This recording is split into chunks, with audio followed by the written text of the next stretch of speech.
Welcome to Fortune Forecast, and you are in my book playlist where we are going through the book titled The Master Key System, written by Charles F. Haanel in 1916. The publisher was Psychology Publishing. And I am your hostess, Daisy. If you are new to my channel, welcome, and to our Fortune community. Thank you for your support. If you're ready to jump into the channel, please go to the description and hit that timestamp in the description and it will take you right to chapter 8. All right, so in chapter 7, good stuff, right? So a few things to consider for me was, number one, was that conversation about thought and how we bring things into being. It originates first with a thought. And the other was setting up a premise that the majority would recognize that the universe must have been thought into shape before it ever could have become a material fact. And so that sets up a premise that if we are then willing to follow along those lines, that there's a great architect of the universe and that we are part of that great architect, then we shall find then we are in similar fashion like that creator, and that we have the ability through thought have the same ability to create as well. And then now moving on that same train of thought or that same premise, we can then reflect on our own lives and look for evidence of that. Each one of us can look at our lives and we can with certainty say, I have created this. No one else was responsible for this. I made this happen. I made that initiative. I had that thought. And so that builds up when we begin to see evidence of these laws happening. Then we begin to awaken to say, hey, wait a minute. I need to be more consistent with this.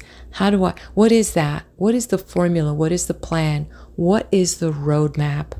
And how can I be a deliberate creator versus this random existence that I've been living? And finally, the other point I want to share with you was, what is that key?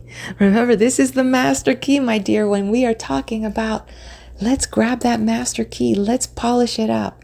So the word that I contemplated was idealization.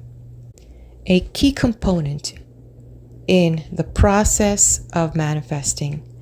Not only visualization, it is idealization. So as we begin to place this seed, this thought, it is the best ideal, the best version, the highest version of what we want. Some of you might be thinking about that perfect partner. What is that perfect partner? The other one is maybe the perfect car, the perfect job, the perfect house. Whatever that may be, it is in your ability to strive for the loftiest ideals of what you are seeking. It reminds me of, you know what, when they say, aim for the moon, you might get lucky and touch a star. There we go. And it's not that we don't go beyond, but it is to keep striving. And part of that is activating the law of growth. It is a law that will happen, whether this law is referring to things that implode within itself to ad infinitum or expanding out ad infinitum. The law of growth is at play at all times. Why not? Why not use it to create the things you want in your life, right? All right, my dear one, let's go on now to part 8. In this part, you will find that you may freely choose what you think, but the result of your thought is governed by an immutable law. Is it not this a wonderful thought? Is it not wonderful to know that our lives are not subject to caprice or variability of any kind? That they are governed by law. This stability is our opportunity, because by complying with the law, we can secure the desired effect with invariable precision.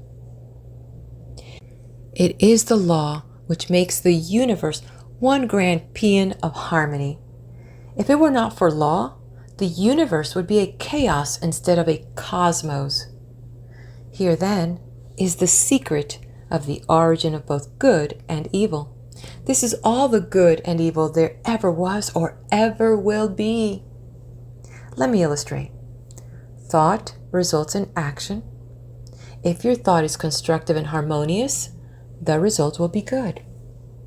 If your thought is destructive or inharmonious, the result will be evil.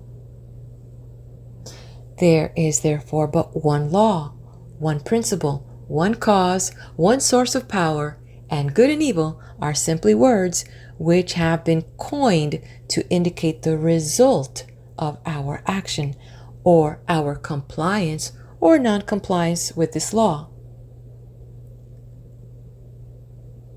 The importance of this is well illustrated in the lives of Emerson and Carlyle.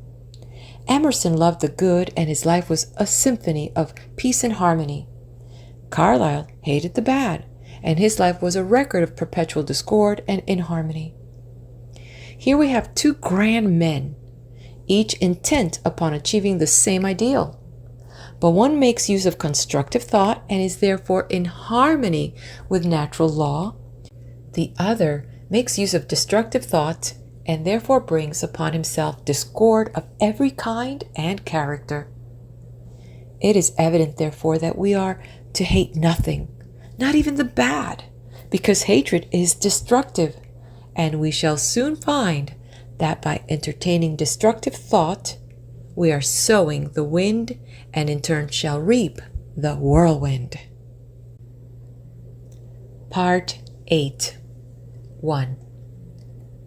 Thought contains a vital principle because it is the creative principle of the universe, and by its nature will combine with other similar thoughts. 2.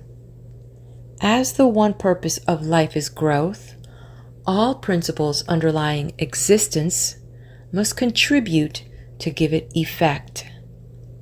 Thought, therefore, takes form, and the law of growth eventually brings it into manifestation. 3. You may freely choose what you think, but the result of your thought is governed by an immutable law. Any line of thought persisted in cannot fail to produce its result in the character, health, and circumstances of the individual. Methods whereby we can substitute habits of constructive thinking for those which we have found produce only undesirable effects are therefore of primary importance. 4. We all know that this is by no means easy. Mental habits are difficult to control, but it can be done, and the way to do it is to begin at once to substitute constructive thought for destructive thought. Form the habit of analyzing every thought. If it is necessary, if its manifestation in the objective will be a benefit not only to yourself, but to all whom it may affect in any way, keep it, treasure it. It is of value. It is in tune with the infinite. It will grow and develop and produce fruit an hundredfold. On the other hand, it will be well for you to keep this quotation from George Matthews Adams in mind. Quote, "Learn to keep the door shut. Keep out of your mind, out of your office, and out of your world every element that seeks admittance with no definite helpful end in view." End quote. 5. If your thought has been critical or destructive, and has resulted in any condition of discord or inharmony in your environment, it may be necessary for you to cultivate a mental attitude which will be conducive to constructive thought. 6. The imagination will be found to be a great assistance in this direction. The cultivation of the imagination leads to the development of the ideal out of which your future will emerge. 7. The imagination gathers up the material by which the mind weaves the fabric in which your future is to be clothed. 8.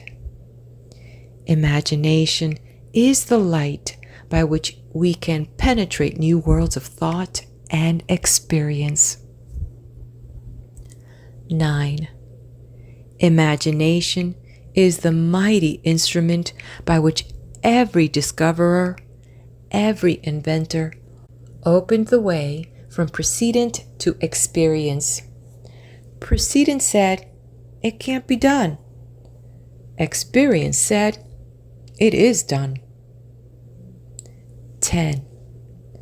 Imagination is a plastic power molding the things of sense into new forms and ideals. 11.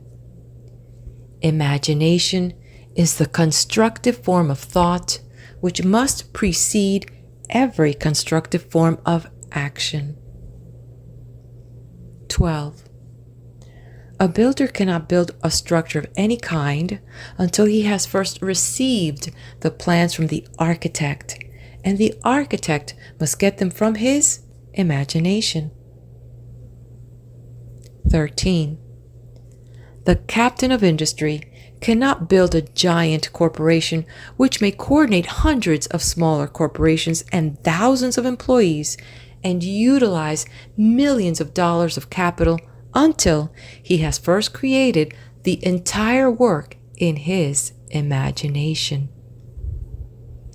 Objects in the material world are as clay in the potter's hand. It is in the master mind that the real things are created. And it is by the use of the imagination that the work is done. In order to cultivate the imagination, it must be exercised.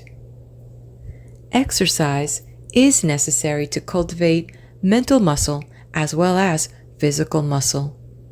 It must be supplied with nourishment or it cannot grow. 14.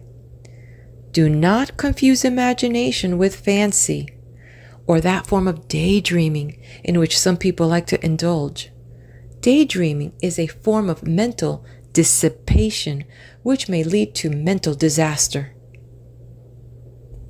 15. Constructive imagination means mental labor, by some considered to be the hardest kind of labor, but if so, it yields the greatest returns. For all the great things in life have come to men and women who had the capacity to think, to imagine, and to make their dreams come true. 16. When you have become thoroughly conscious of the fact that mind is the only creative principle, that it is omnipotent, omniscient, and omnipresent, and that you can consciously come into harmony with this omnipotence through your power of thought, you will have taken a long step in the right direction. 17. The next step is to place yourself in position to receive this power. As it is omnipresent, it must be within you. We know that this is so because we know that all power is from within, but it must be developed, unfolded, cultivated. In order to do this, we must be receptive, and this receptivity is acquired just as physical strength is gained by exercise. 18.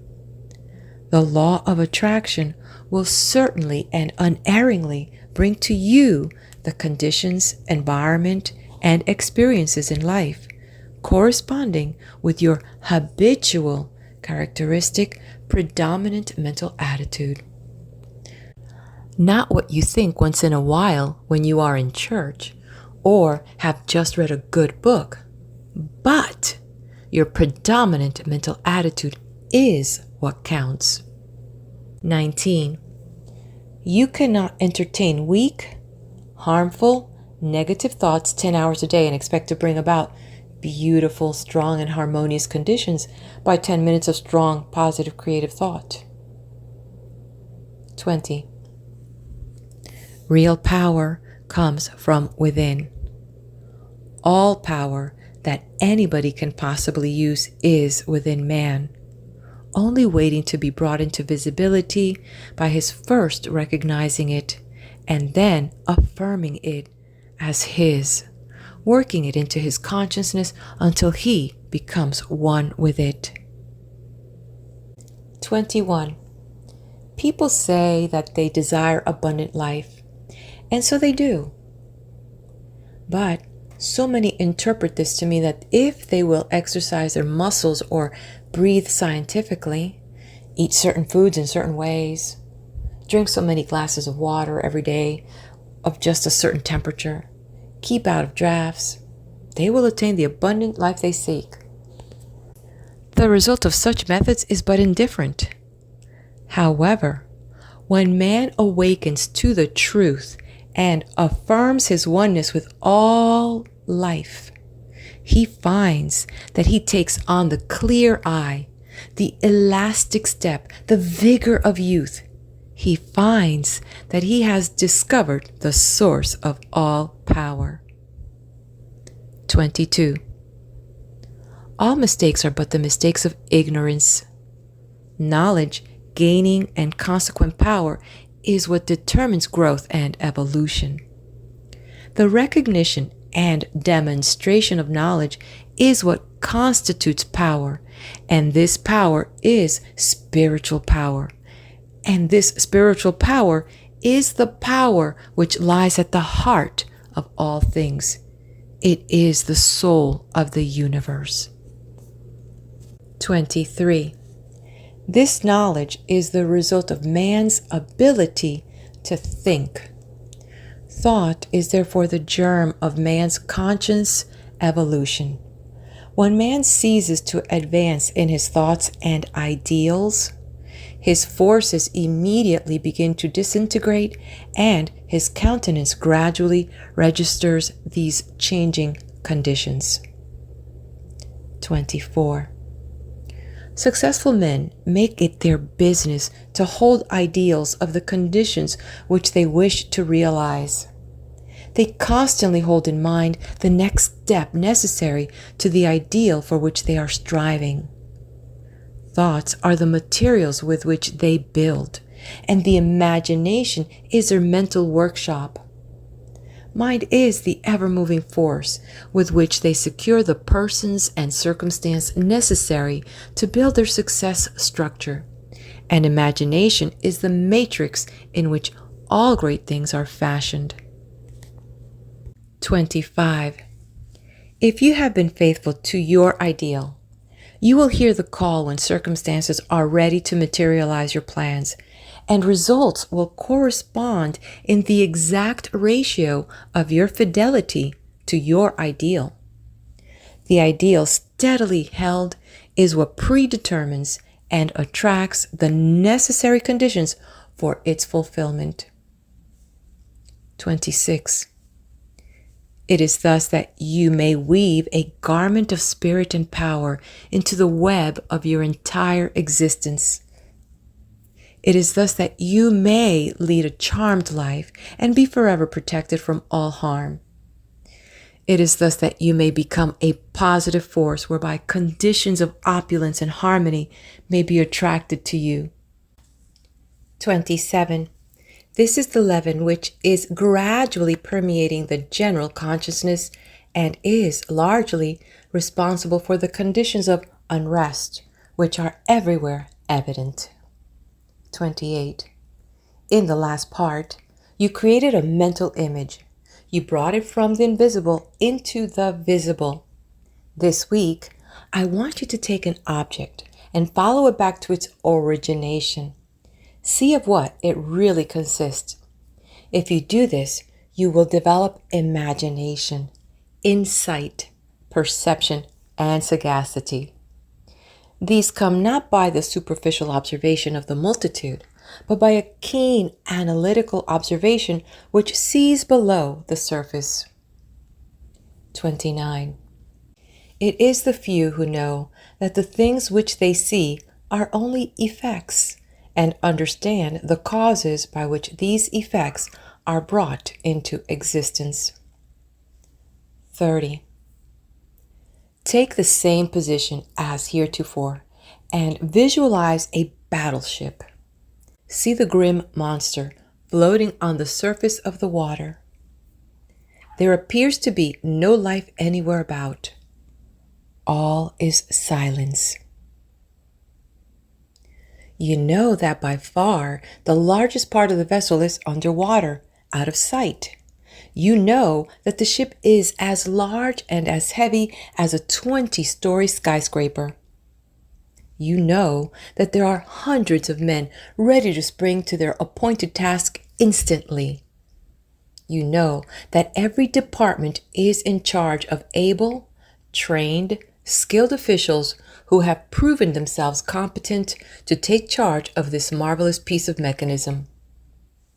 You know that although it lies apparently oblivious to everything else, it has eyes which see everything for miles around, and nothing is permitted to escape its watchful vision.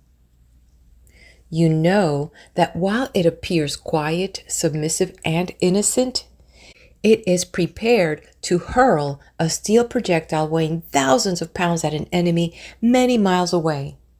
This and much more you can bring to mind with comparatively no effort whatever. But how did the battleship come to be where it is? How did it come into existence in the first place? All of this you want to know if you are a careful observer. 31. Follow the great steel plates through the foundries. See the thousands of men employed in their production. Go still further back and see the ore as it comes from the mine. See it loaded on the barges or cars. See it melted and properly treated. Go back still further and see the architect and engineers who planned the vessel. Let the thought carry you back still further in order to determine why they planned the vessel. You will see that you are now so far back that the vessel is something intangible. It no longer exists. It is now only a thought existing in the brain of the architect. But from where did the order come to plan the vessel? Probably from the Secretary of Defense. But probably this vessel was planned long before the war was thought of, and that Congress had to pass a bill appropriating the money.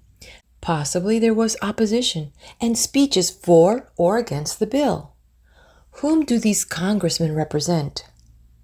They represent you and me, so that our line of thought begins with the battleship and ends with ourselves.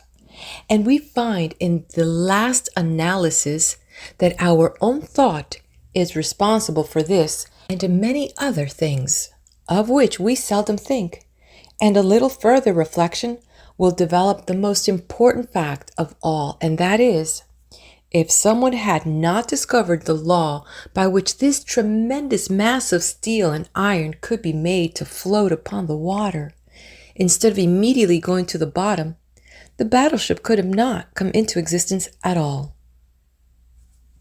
32.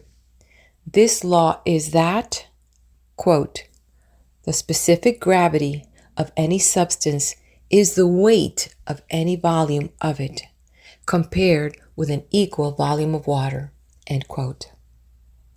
The discovery of this law revolutionized every kind of ocean travel, commerce, and warfare, and made the existence of the battleship, aircraft carriers, and cruise ships possible.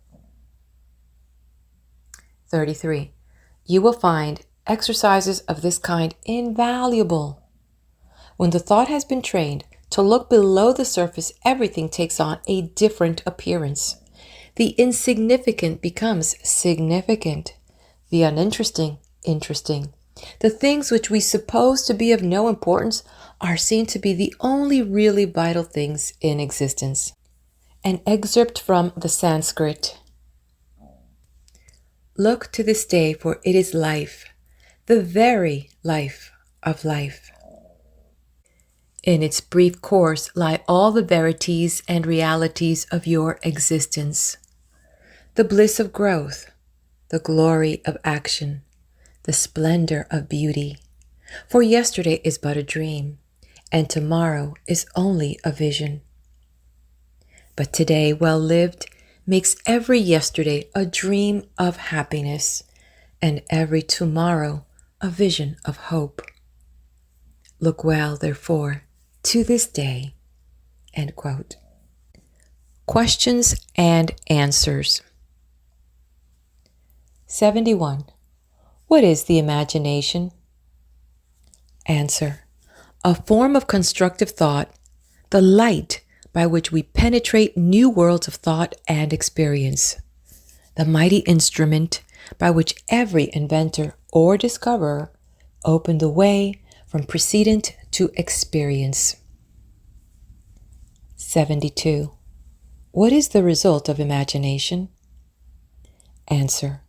The cultivation of the imagination leads to the development of the ideal out of which your future will emerge. 73. How may it be cultivated? Answer. By exercise.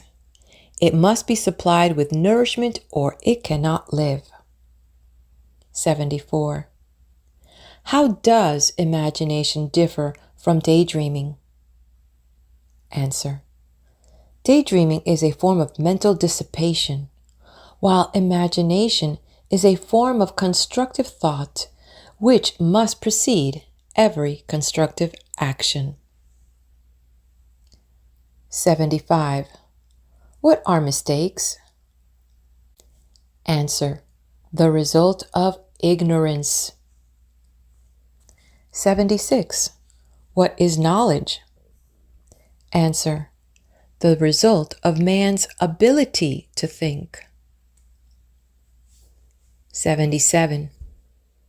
What is the power with which successful men build? Answer. Mind is the very moving force with which they secure the persons and circumstances necessary to complete their plans. 78. What predetermines the result? Answer. The ideal held steadily in mind attracts the necessary conditions for its fulfillment. 79. What is the result of a keen analytical observation? Answer. The development of imagination, insight, perception, and sagacity. 80. To what do these lead? Answer. Opulence and harmony. And this concludes Part 8 of the Master Key System. All right, my dear one, hit that like button, subscribe to my channel, and head on over to Part 9 in the next video. I'll be there.